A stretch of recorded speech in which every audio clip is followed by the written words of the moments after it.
Welcome back. Israeli Prime Minister Benjamin Netanyahu is in Washington tonight for a high-stakes meeting with President Trump. At the top of their agenda, securing a Gaza ceasefire and the release of 50 hostages still in Hamas captivity.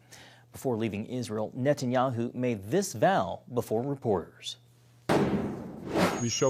There are 20 hostages that are alive, 30 dead. I am determined, we are determined, to return them all.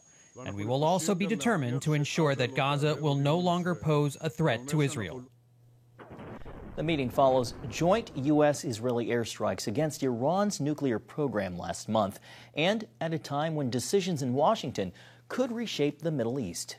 Joining me now to discuss is CBN White House senior correspondent Kelly Wright and Joe Truzman, research analyst and editor at the Foundation for Defense of Democracies. Welcome to both of you. Kelly, let's start with you first.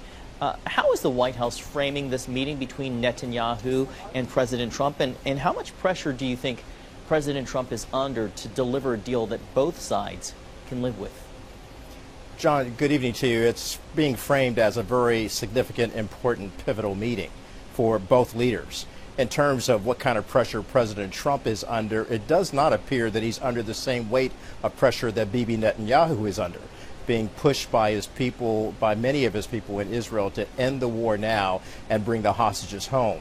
To that end, that's what the President of the United States is hoping for as these two world leaders meet for dinner. This is their third visit since President Trump became president. And top of mind for the president is to make sure that they get to some sort of 60-day ceasefire and have incremental releasing of the hostages. The first increment would be 8 to 10 hostages. The president would like to see them all come home now, but he realizes that he's dealing with Hamas, and therein is the rub and the impediment. Joe, to you, Israel reportedly is now arming rival clans inside Gaza to pressure Hamas from within. Any concerns about arming that group, and how serious of a threat are these groups to Hamas's grip on power? And could this internal pressure actually help drive Hamas to the negotiating table? All right, thank you for having me on. I think it's an important development. I think it's forced the arming of these clans. It's forced Hamas to direct precious resources to combat this threat. Now, besides violent rhetoric that Hamas has published and stated, they've also published a propaganda video showing that Hamas fighters ambushing one of these armed clans. So the Hamas is effectively, what they're doing is they sent a warning to these clans saying, listen, we can get to you as well, and yes, you are a threat. Now, how will this affect the negotiations? Right now, there's only a few clans that openly oppose Hamas, all right? Now, I think the biggest concern for Hamas, more than anything, is that these few clans turn into about a dozen clans. Hundreds of fighters turn into thousands of fighters. And now that would pose an existential threat for Hamas. But as of right now, they're more of a, I would say, a nuisance, but it could turn into a big problem for Hamas if they don't address it. Something to watch there. Kelly, back to you. Netanyahu has hinted at potentially expanding the Abraham Accords. Is the White House looking to use this moment to bring more Arab nations, say, for example, Saudi Arabia, into formal ties with Israel? Well, to be honest, that's something that the president would like to do right now, here at this moment. I would be putting myself in front of what the president and Bibi Netanyahu decide to do tonight during this dinner.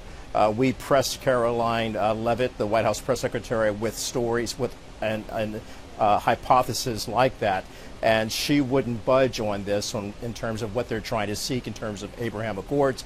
But she remained adamant that the president wants to see the hostages released, wants to see hostilities brought to an end, the fighting end, and bringing peace to the entire Middle East, which, of course, would go in concert with the fact that the president would like to see Abraham Accords coming back. He talked about that before.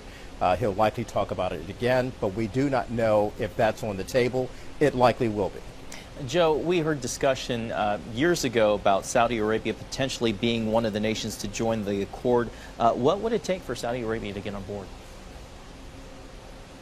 Right. I think the Saudis have been very vocal, at least over the last year and a half. Right now, the biggest impediment is the Gaza war, for sure.